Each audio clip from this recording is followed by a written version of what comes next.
नमः सिद्धेभ्यः। नमो नमः सत्हितंकराय वीराय भव्याम्बुजभास्कराय अनंतलोकाय सुरार्चिताय देवादिदेवाय नमो जिनाय देवादिदेवाय नमो जिनाय। पंच परमेष्टि भगवान की परम पूज्य आचार्य भगवंत गुरुवर विशुद्ध सागर जी मुनि महाराज की परम पूज्य मुनि श्री सुप्रभ सागर जी महाराज की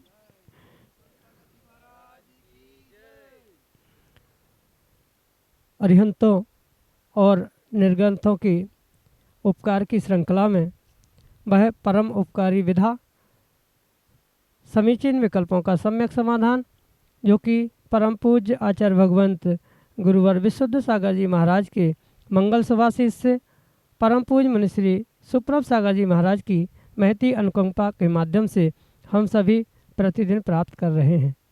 जैसे प्रकृति का स्वभाव शांति को प्राप्त करना होता है, ऐसे ही मनुष्य का स्वभाव निर्विकल्पता को प्राप्त करना होता है, क्योंकि मन की निर्विकल्पता ही आत्मा का वास्तविक लक्षण है और उस आत्मस्वरूप को प्राप्त करने का वह एकमात्र कार्यकारी उपाय समीचीन विकल्पों का सम्यक समाधान जो कि हम सभी आगम के परिप्रेक्ष्य में परम पूज्य मुनिश्री के मुखारबिंदु से प्राप्त कर रहे हैं।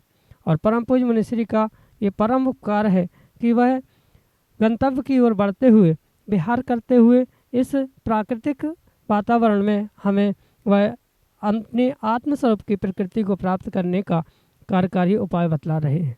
तो देर किस बात की, आप भी अपना समीचीन विकल्प यहाँ तक भेजें और परम पूज्य मुनिश्री से उसका सम्यक समाधान प्राप्त करने का पुरुषार्थ करें। प्रारंभ करते हैं आज का सम्यक समाधान। और आज के पहले विकल्प के लिए अनन्य गुरु भक्त परिवार डॉक्टर मगन जैन, श्रीमती चंदा जैन, महाराष्ट्र मध्य प्रदेश से महाराज श्री के श्री चरणों में कोटि कोटि नमोस्तु निवेदित करते हुए कह रहे हैं कि हे गुरुदेव, भक्ति का स्वरूप क्या है एवं सकाम भक्ति मोक्ष मार्ग में कितनी कार्यकारी है। भक्ति किसकी, क्यों, कब और कैसे करना चाहिए। सम्यक समाधान के माध्यम से हमारे समीचीन विकल्प का सम्यक समाधान करते हुए हमारा मार्गदर्शन करने की अनुकंपा करें। नमोस्तु महाराज जी, नमोस्तु। ओम नमः सिद्धम। परम पूज्य आचार्य भगवान गुरुवर विशुद्ध सागर जी महाराज की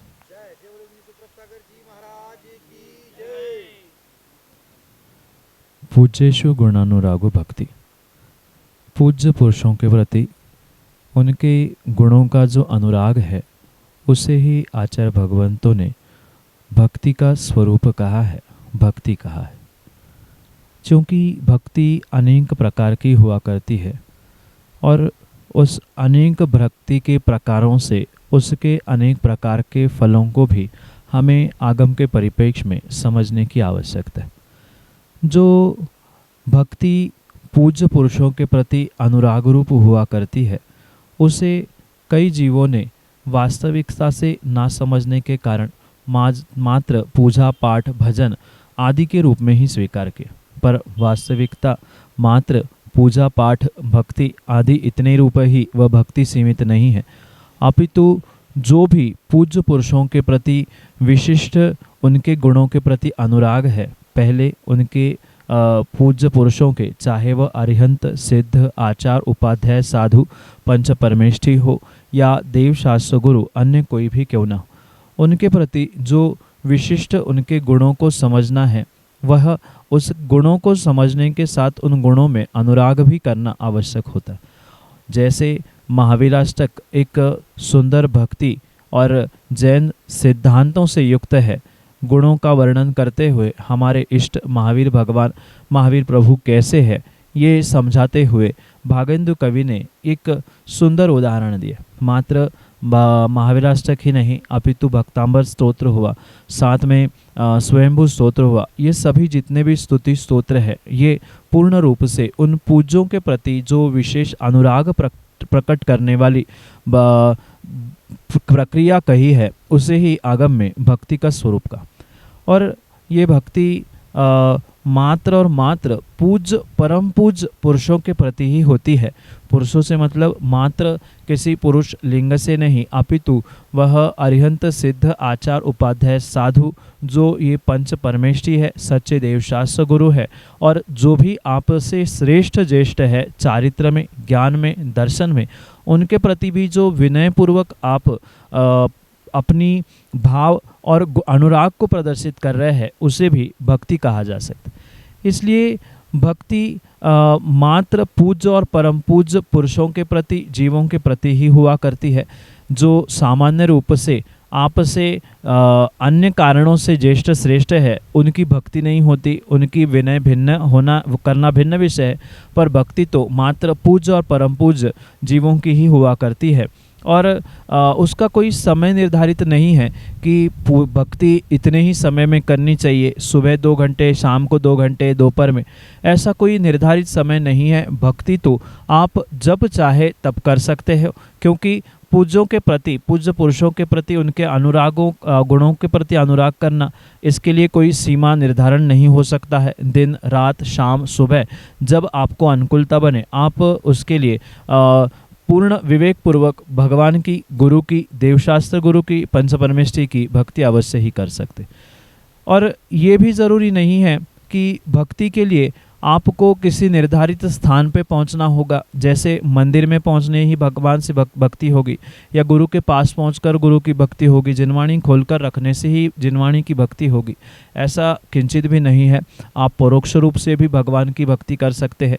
जैसे सिद्धों की आराधना, सिद्धों की भक्ति होती है, जबकि सिद्ध भगवान वर्तमान में क्या किसी भी काल में प्रत्यक्ष नहीं है, पर फिर भी परोक्ष रूप से उनके गुणों के प्रति अनुराग करना, उनका चिंतन करना, मैं भी उन 8 गुणों को प्राप्त करूं, इन भावों को प्राप्त करना, ये भी सिद्धों के प्रति भक्ति हुआ करती।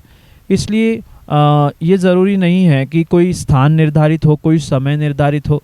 भगवान की जो अनेक प्रकार की भक्ति कही है, वह आप पूज्य पुरुषों के प्रति, उनके गुणों के प्रति अनुराग करते हुए कर सकते। पर अनुराग होना तभी संभव है जब आप उन पुरुषों के प्रति विशेष रूप से कुछ गुणों को समझने का पुरुषार्थ करें, और उनके गुणों को समझने से ही आप उनकी भक्ति को अवश्य ही प्राप्त कर सकते।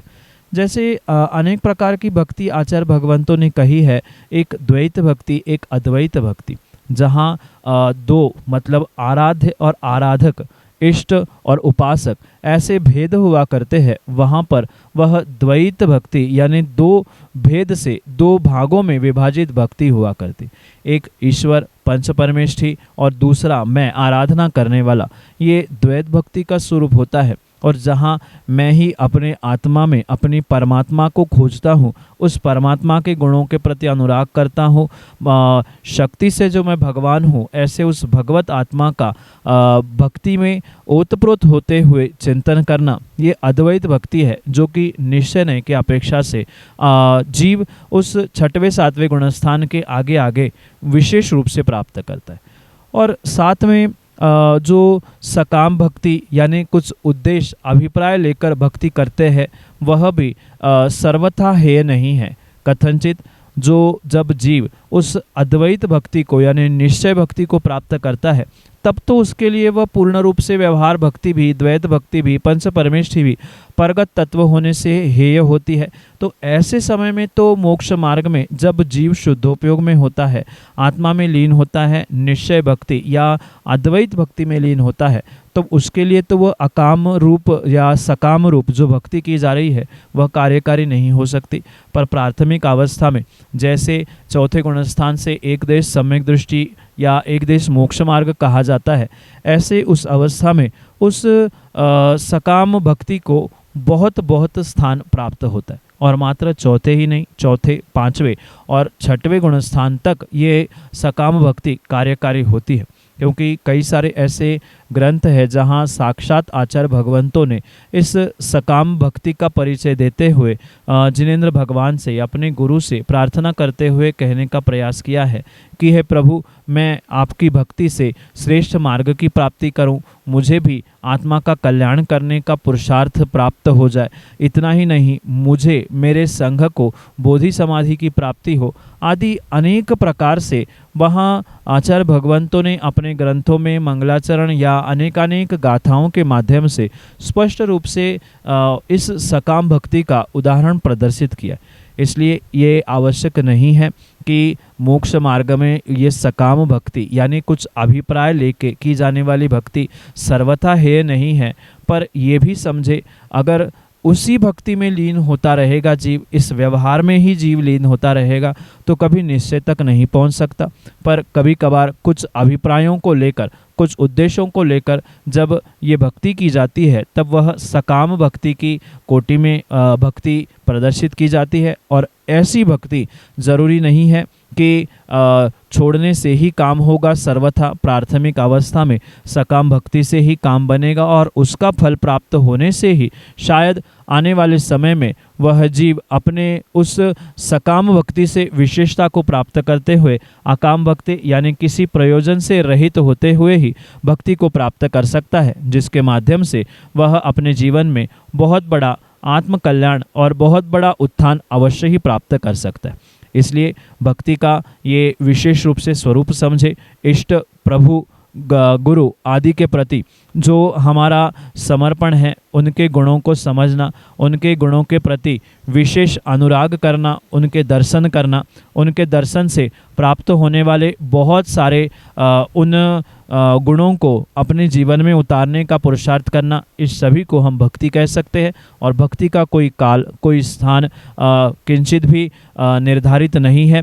हम जहाँ चाहे जब चाहे तब इस भक्ति को प्राप्त करते हैं, क्योंकि पूज्यों के प्रति जो मेरा विशेष अनुराग है उसे ही भक्ति कहा। यही आपके लिए सम्यक समाधान। प्रतिभा जैन, तिलकगंज, सागर, मध्य प्रदेश से महाराज श्री के चरणों में बारंबार नमोस्तु निवेदित करते हुए अपना समीचीन विकल्प रख रहे हैं कि महाराज जी, अपनी आय का कितने प्रतिशत धन का दान करना चाहिए, एवं क्या उस प्रतिशत में परोपकार में दिया गया दान शामिल हो सकता है, या केवल 4 प्रकार के संघ को दिया दान ही दान कहलाता है, या केवल मंदिर में दिया गया दान भी दान की श्रेणी में आता है। हमारे समीचीन विकल्प का सम्यक समाधान करने की अनुकंपा करें। नमोस्तु महाराज जी, नमोस्तु। दान 4 प्रकार 4 संघ को दीजिए। जो 4 प्रकार के संघ को दिया हुआ 4 प्रकार का दान है, वास्तव में वही दान दत्ति के अंतर्गत आता है। किसी भी प्रकार से अन्य जीवों के लिए परोपकार, मदद, सहयोग के रूप में दिया गया दान हो या दी गई कुछ सामग्री, धन राशि आदि क्यों न हो, उसे मात्र दया दत्ति के अंतर्गत स्वीकार किया जाता है। पर जो विशेष पुण्य से प्राप्त होने वाला या विशेष पुण्य प्रदान करने वाला दान दत्ति या पात्र दत्ति के रूप में जिसे स्वीकार किया जाता है, वह तो मात्र और मात्र 4 प्रकार के स्थानों पर या 4 प्रकार का दान ही स्वीकार किया जाता है। और ज़रूरी नहीं है कि मात्र 4 ही प्रकार के या 3 प्रकार के पात्रों को दिया गया दान ही। आगम में 7 स्थान ऐसे कहे हैं, परम स्थान, जिनके निमित्त से श्रावक दान दे सकता है। जैसे जिन यात्रा, जिन महोत्सव, जिन मंदिर, जिन बिंब आदि के निमित्त से भी आप अगर दान देते हैं, जिनवाणी आदि के निमित्त से भी दान देते हैं, तो ये भी आपके लिए दान के ही श्रेणी में विशेष विशेष पुण्य देने के लिए निमित्त बन सकता है। और साथ में ये भी समझे कि ऐसा कोई निर्धारण नहीं है कि इतने प्रतिशत कंपलसरी आपको दान देना ही चाहिए, इतना नहीं देंगे तो आपका दान का पुण्य नहीं लगेगा। स्वशक्ति के अनुसार ही जीवों को दान देना चाहिए। जैसे 16 करण भावना के अंतर्गत आचार्य भगवंत लिखते हैं, शक्तितः त्याग और शक्तितः तप। शक्ति के अनुसार ही त्याग करना चाहिए और शक्ति के अनुसार ही तप करना चाहिए।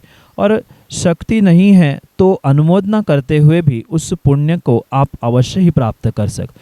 पर किसी भी प्रकार से आपको शक्ति से अधिक किसी से कर्जा लेते हुए किंचित भी दान नहीं देना चाहिए। हाँ, शक्ति है तो आप उस शक्ति के अनुसार, यानी आपकी अगर 100 रुपये की आय है तो आचार्य भगवंत कहते हैं कि कम से कम 20-25% आपको दान के लिए देने की व्यवस्था बना के रखनी चाहिए।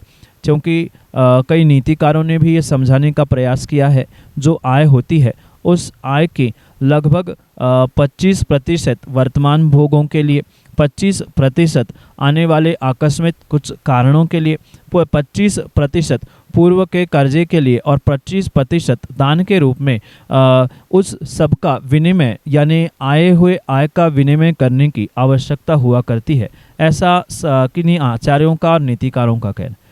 साथ में ये भी ध्यान रखें कि माना कि किन्हीं कारणों से 25% दान देने की शक्ति नहीं है या 20% भी नहीं है, तो क्या दान देना बंद करना चाहिए? ऐसा किंचित भी नहीं है। आप अपने शक्ति के अनुसार 1%, 2%, 5% या प्रतिशत में भी नहीं, जैसी आपकी शक्ति है वैसा आप कार्य करें तो भी वह उत्कृष्ट ही हो सकता है। क्योंकि श्रावकों के लिए दान एक आवश्यक के अंतर्गत रखा गया है और 6 आवश्यकों को श्रावकों को प्रतिदिन प्राप्त करना ये अनिवार्य हुआ करता है।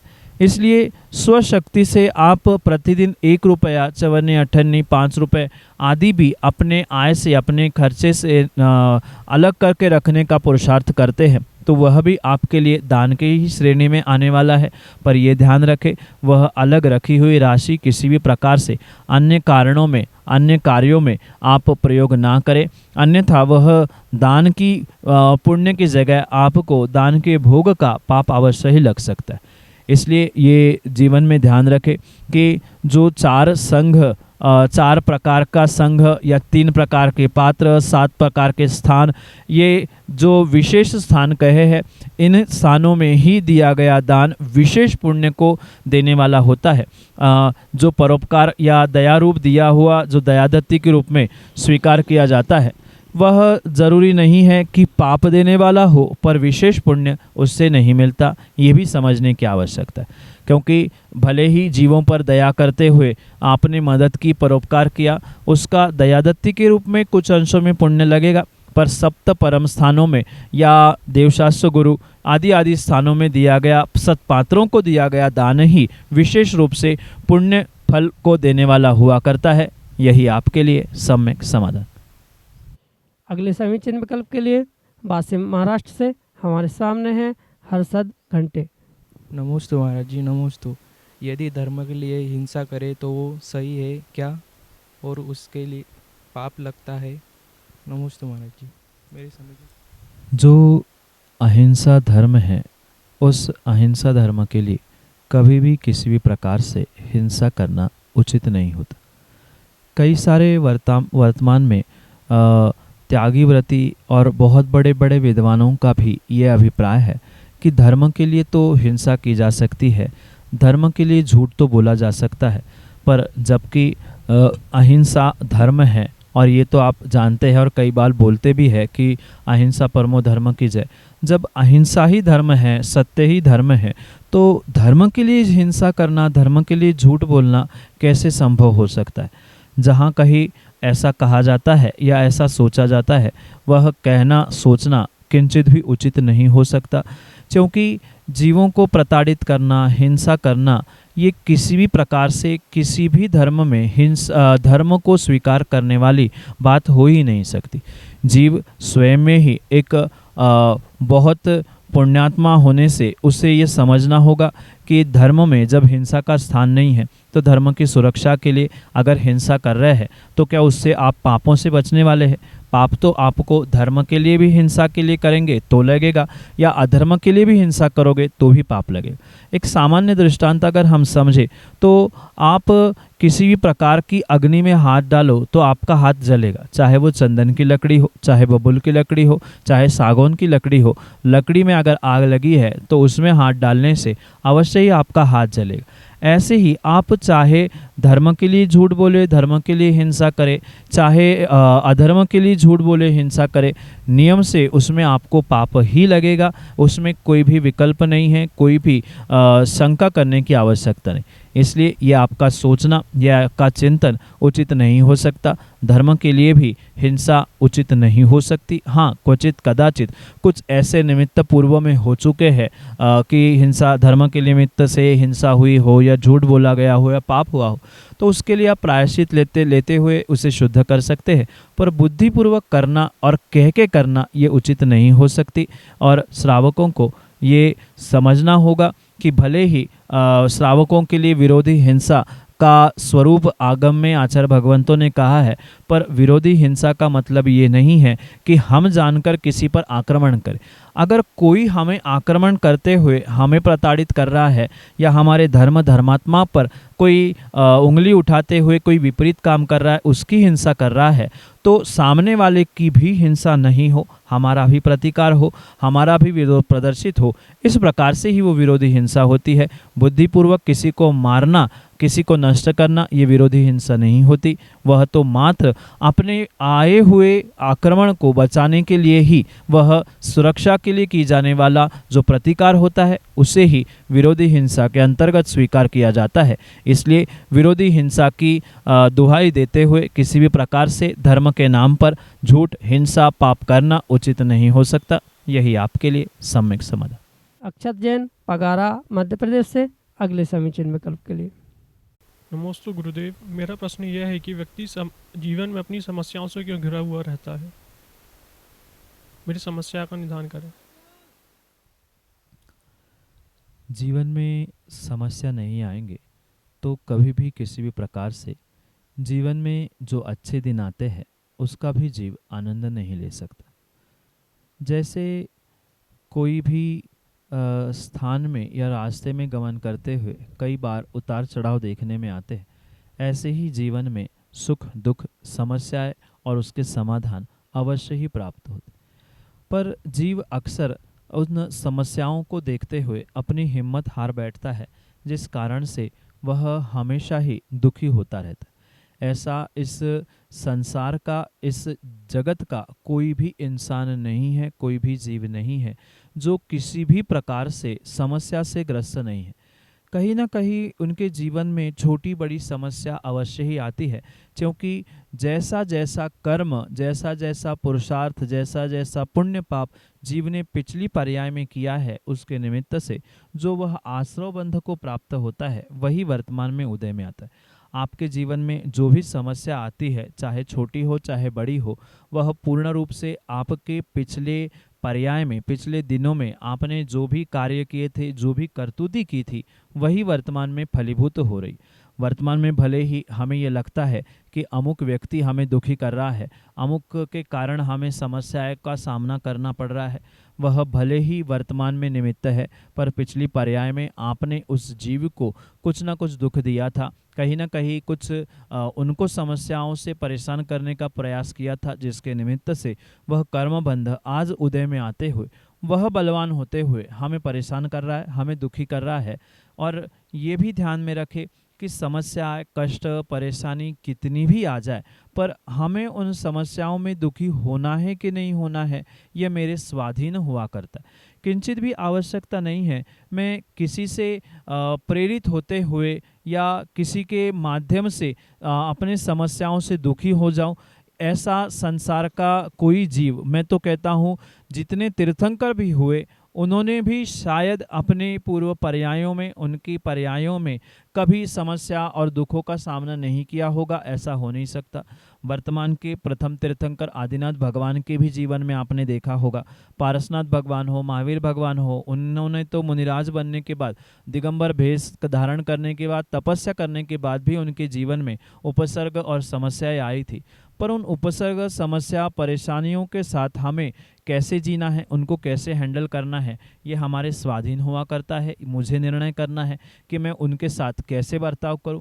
जितनी बेहतर सोच से और जितनी जिम्मेदारी से मैं उन समस्याओं से जूझने का और चुनौतियों से जूझने का निर्णय करूंगा, उतना ही जीवन मेरा बेहद सुंदर होता होगा। और मात्र हम इतिहास में ही नहीं वर्तमान में भी ऐसे बहुत सारे जीव हैं और भारत और अन्य अन्य देशों के जो वर्तमान में बहुत बड़े नाम को और प्रसिद्धि को प्राप्त है, उन्होंने भी जीवन में कई बार अपयश और बहुत बड़ी समस्याओं को प्राप्त किया। तो मैं तो यही कहता हूँ, छोटी सी समस्या हो चाहे बड़ी समस्या हो, ये पक्का मानना ये आने वाली बहुत अच्छे समय की सूचना हो सकती है अगर आप उन समस्याओं से सही तरीके से सही मायने में जूझना सीख जाते हैं। क्योंकि बिना चुनौतियों के, बिना समस्या के एक छोटे से जीव की भी कोई भी किसी भी प्रकार से अपनी जीवन शैली नहीं हुआ करती है।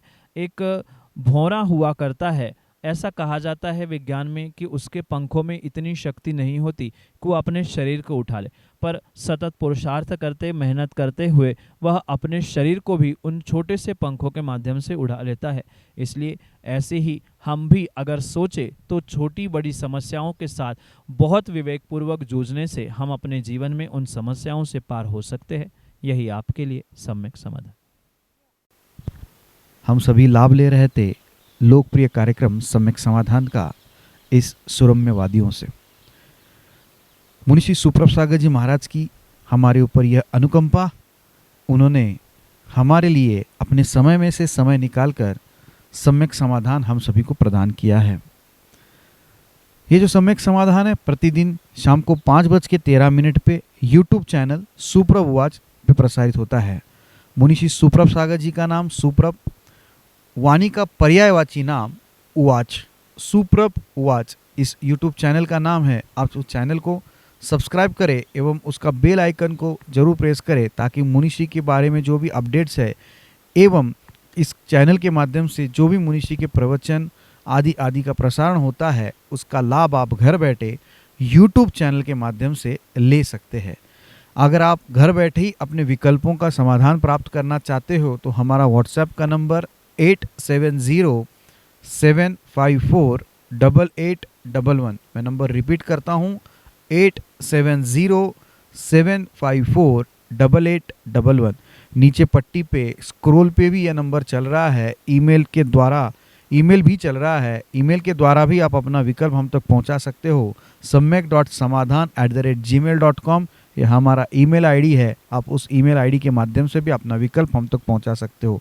अगर किसी को टाइपिंग करने में दिक्कत है, अगर कोई टाइप करके अपना विकल्प नहीं भेज पा रहा है तो कागज़ पेन पे अपना विकल्प लिख के अपने गांव का नाम, अपने शहर का नाम, अपना नाम लिख के उसका फ़ोटो आप हमारे व्हाट्सएप के नंबर 8707548811 पे भेज सकते हैं। सभी प्रश्नों को, विकल्पों को एकत्रित करके मुनिषी तक पहुंचा जाएगा एवं मुनिषी के मुखारविंद से हम सभी लोग उस विकल्प का सम्यक समाधान प्राप्त करेंगे।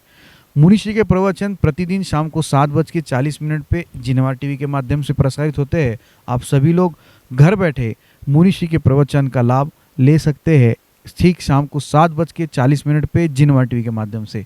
दोपहर को 2:30 पे आदिना टीवी चैनल के माध्यम से मुनिषी के प्रवचन का लाभ आप घर बैठे ले सकते हैं ठीक दोपहर को 2:30 से। आज के लिए इतना ही। मुनिषी के चरणों में कोटिशा नमोस्तु करते आप सभी को जय जिनेंद्र। आज का सम्यक समाधान कार्यक्रम हम यहीं पर खत्म करते। नमोस्तु नमोस्तु नमोस्तु।